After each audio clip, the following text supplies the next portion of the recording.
Unidad 4, energías renovables. Parte 3, energía solar térmica.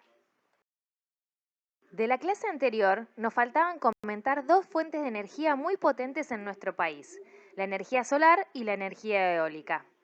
En esta clase nos vamos a enfocar en la energía solar y dentro de la energía solar en la solar térmica, que como en los casos anteriores se puede aprovechar directamente su calor o usarlo para generar energía eléctrica. Los sistemas que permiten el aprovechamiento de la radiación solar en forma de calor se llaman de energía solar térmica, mientras que los que transforman la radiación electromagnética en electricidad se llaman de energía solar fotovoltaica o FB. Energía solar térmica, lo que vamos a ver hoy es el esquema básico, cuáles son las partes de una instalación, que es el captador, la distribución, el almacenamiento y el sistema de apoyo, las aplicaciones que tiene el agua solar térmica y los tipos de instalación de alta temperatura o de baja temperatura. El factor común en cualquier instalación solar térmica es el aprovechamiento de la energía del sol mediante un conjunto de captadores que lo van a transferir a un sistema de almacenamiento que abastece el consumo cuando sea necesario. El procedimiento actual que se lleva a cabo en cualquier instalación consiste en absorber la energía térmica contenida en los rayos solares. Una vez que el fluido que circula en el interior del captador se calienta, hay que evitar su enfriamiento a través de un aislamiento térmico que sea lo más eficaz posible.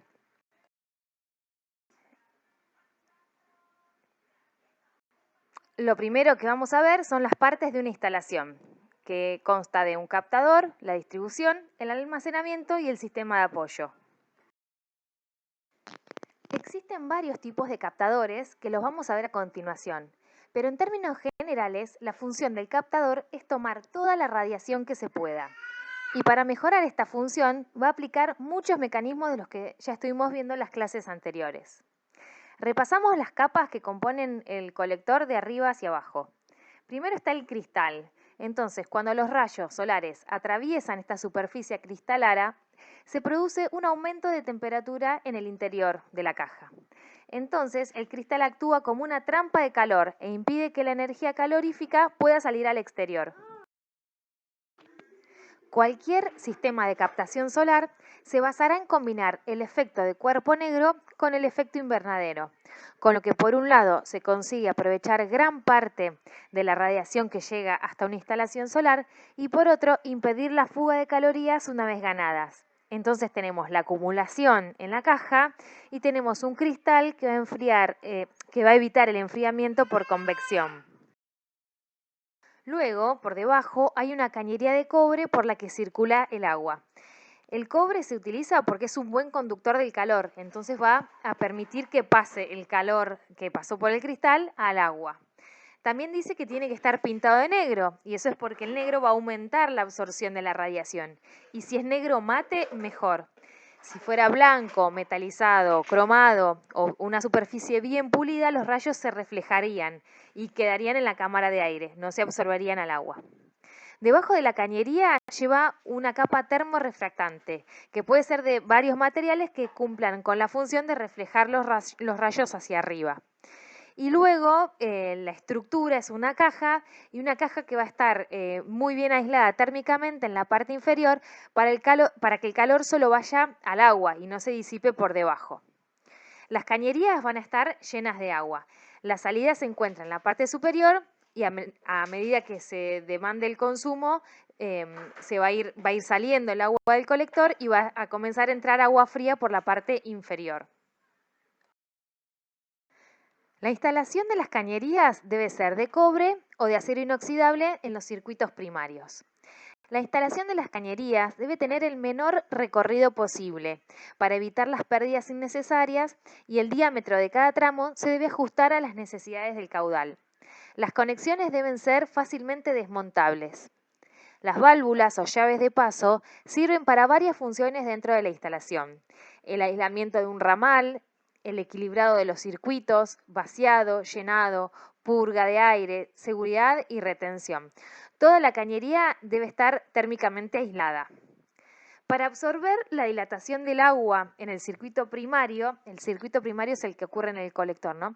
Se emplean los vasos de expansión, que es eso que se ve sobre el tanque horizontal, es como un recipiente que queda hacia arriba, tiene que estar instalado en un lugar elevado y puede servir como sistema de alimentación y como purga de aire, para que cuando el agua se dilata por el calor no rompa el colector. Para usar el agua caliente solar tenemos varias alternativas y bueno, acá presentamos 4 de ellas. La diferencia entre los dos esquemas de arriba respecto de los de abajo es que el agua que calienta el sol es la misma que voy a consumir. El agua va a circular por el colector, se va a acumular en el termotanque y que va a estar bien aislado para que no se enfríe y eso va directo al consumo. En los esquemas de abajo, lo que se calienta es un fluido dentro de un circuito cerrado que se calienta al sol y entrega el calor mediante una serpentina adentro del tanque. Entonces es un sistema indirecto.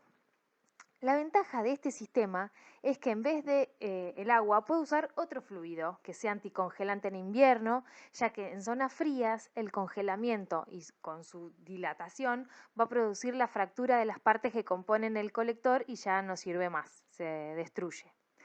También podría usar fluidos que tengan un calor específico mayor que el agua, entonces puedan almacenar más energía. La segunda clasificación es según el modo en el que el agua caliente llega al tanque.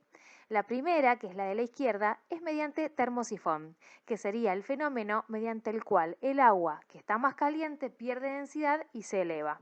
Entonces sube sin ninguna necesidad de un dispositivo al tanque, siempre y cuando que se cumpla con la condición de que el tanque que va a acumular se encuentre más elevado que el colector. El sistema forzado, el de la derecha, tiene una bomba circuladora. Entonces es indistinta la ubicación del tanque, porque va a tener una impulsión mecánica.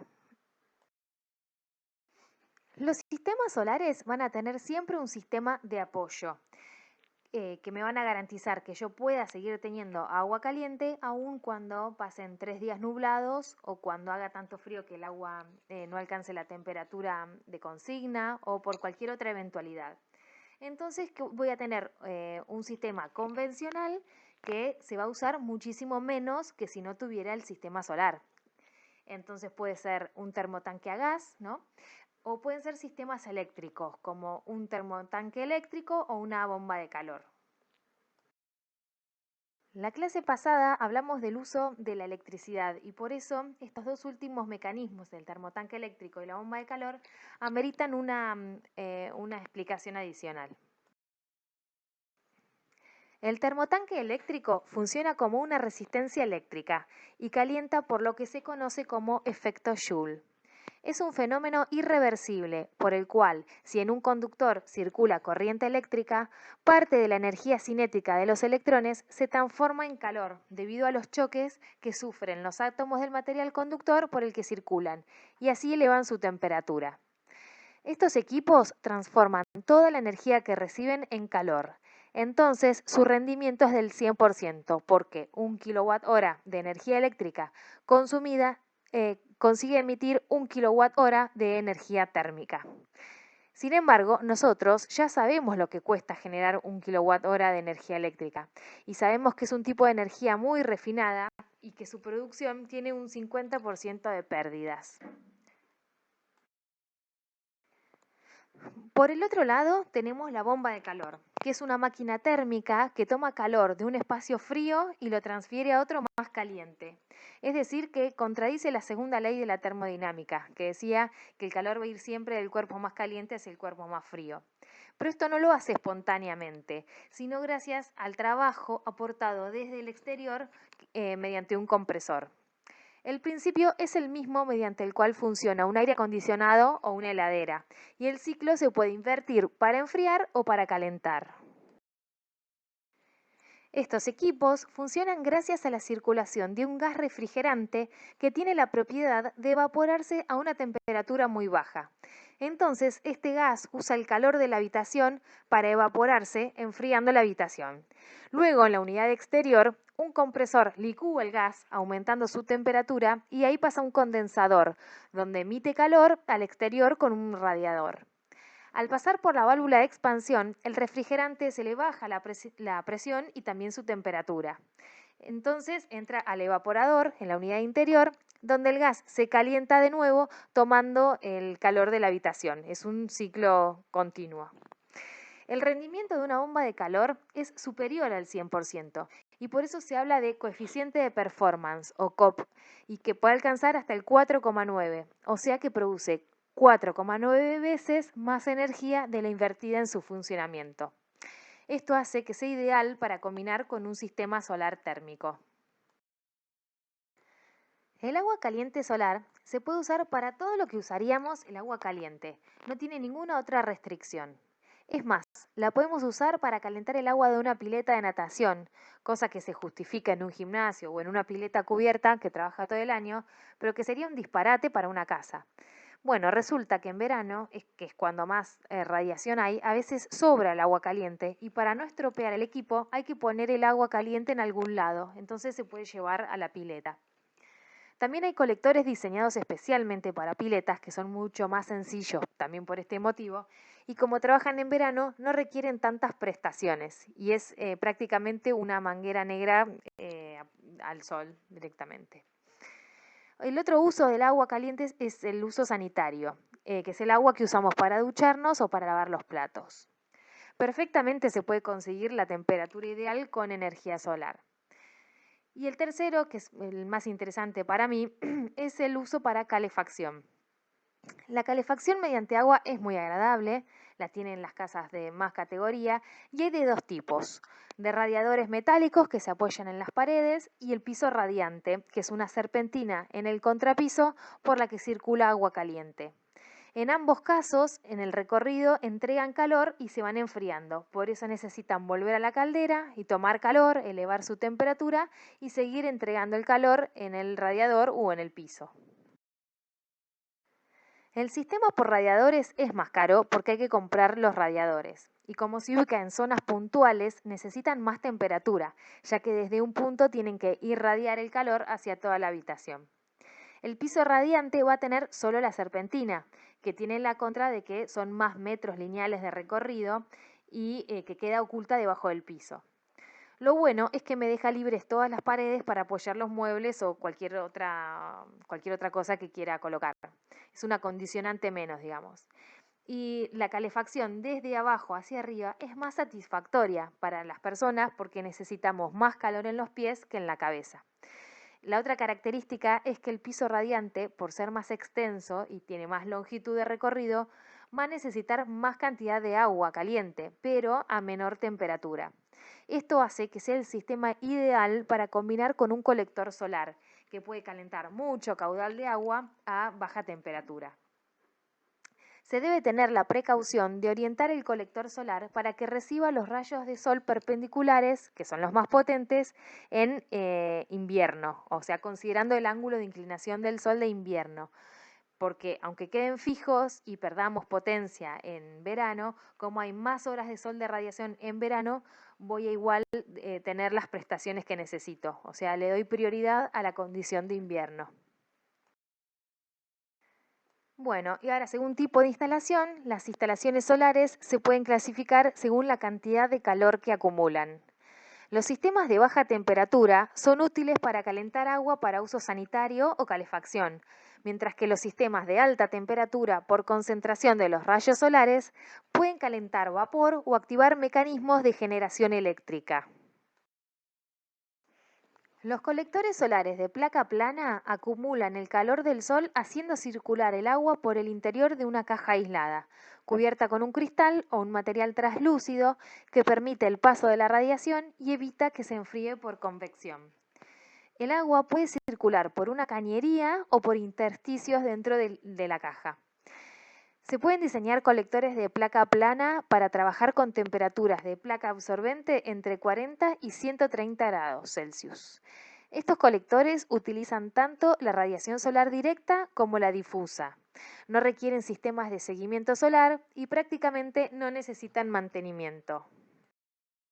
El colector sin cubierta tiene un rendimiento menor ya que no está protegido contra las corrientes convectivas, pero usualmente se utilizan para piscinas, por lo tanto en verano donde tengo tanta radiación no voy a perder, como hace mucho calor, no voy a perder mucho por convección.